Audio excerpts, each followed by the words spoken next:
पर ज्यादा बुलिश है कोहली साहब।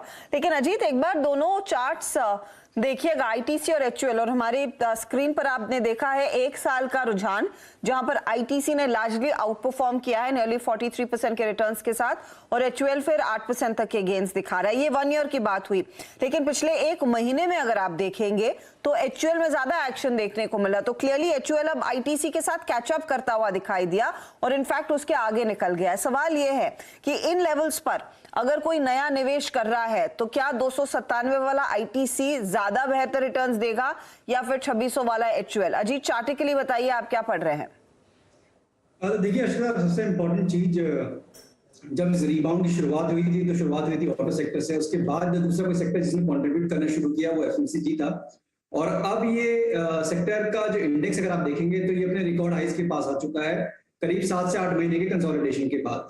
तो जिस तरीके से तेजी दिख रही है इसमें मुझे लगता है कि ये मूव एक्सटेंड होने वाला है, जिस तरीके से हमने ऑटो स्पैक में भी देखा है।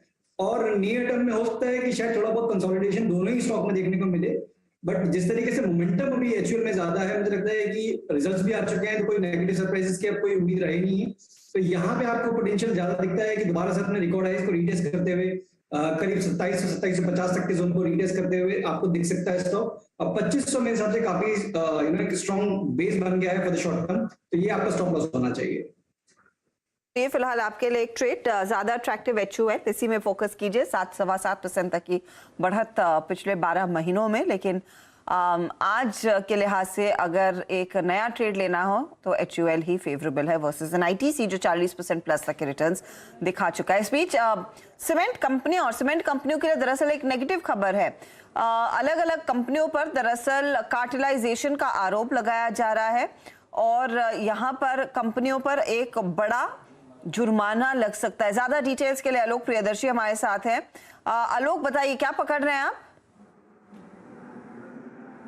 देखिए, जो सीमेंट कंपनियों के कार्टेलाइजेशन के खिलाफ जो सीसीआई की जांच शुरू हुई थी 3 साल पहले, उसका दायरा बढ़कर अब 6 कंपनियों से 20 कंपनियों पर आ चुका है। और जो सीएनबीसी आवाज को सूत्रों से जानकारी मिली है कि कंपटीशन कमीशन ऑफ इंडिया की जांच जो है ये कंप्लीट हो चुकी है और तमाम 20 कंपनियों जिसमें ACC, UltraTech, Dalmia, Shri cement, Nuvoco Vistas और अंबुजा सीमेंट हैं, इन तमाम कंपनियों को और साथ ही साथ 20 कंपनियां जिसमें शामिल हैं उनको सीसीआई ने उनका पक्ष रखने के लिए 1 महीने का नोटिस दिया है। और 1 महीने के अंदर उनका जवाब मिलने के बाद सीसीआई की तरफ से पेनल्टी की रकम तय की जाएगी। और जो हमें सूत्रों से जानकारी मिल रही है कि जो रकम हो सकती है वो टर्नओवर का 10% या फिर जो प्रॉफिट का 3 गुना हो सकता है। तो सीसीआई की तरफ से इतना भारी भरकम जुर्माना लगाने की तैयारी है, बशर्ते कि जो कंपनियां अपना जवाब, अपना पक्ष अगर सीसीआई को देती हैं, अगर वो संतोषजनक नहीं पाया जाता तो।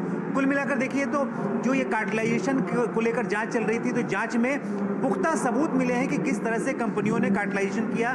खासतौर से ये जानकारी मिली है कि व्हाट्सएप और ईमेल के जरिए तमाम कंपनियां जो आपस में कॉम्पिटिटर कंपनियां हैं एक दूसरे के संपर्क में रहती थी और और कंपटीशन होने के बावजूद भी आपस में मिलजुल कर प्राइस तय करती थी। खासतौर से ईस्टर्न और साउथर्न रीजन में ये बहुत ही रैम्पटेंट देखने को मिला है। तो इन तमाम जांच जो हुई है, जांच के आधार पर अब कंपनियों को जवाब मांगा गया है और जवाब मिलने के बाद भारी भरकम जो जुर्माने की रकम है वो तय करके उसका ऑर्डर निकाला जाएगा। जी हाँ, इसे कहते हैं एक तो करेला ऊपर से नीम चढ़ा, मतलब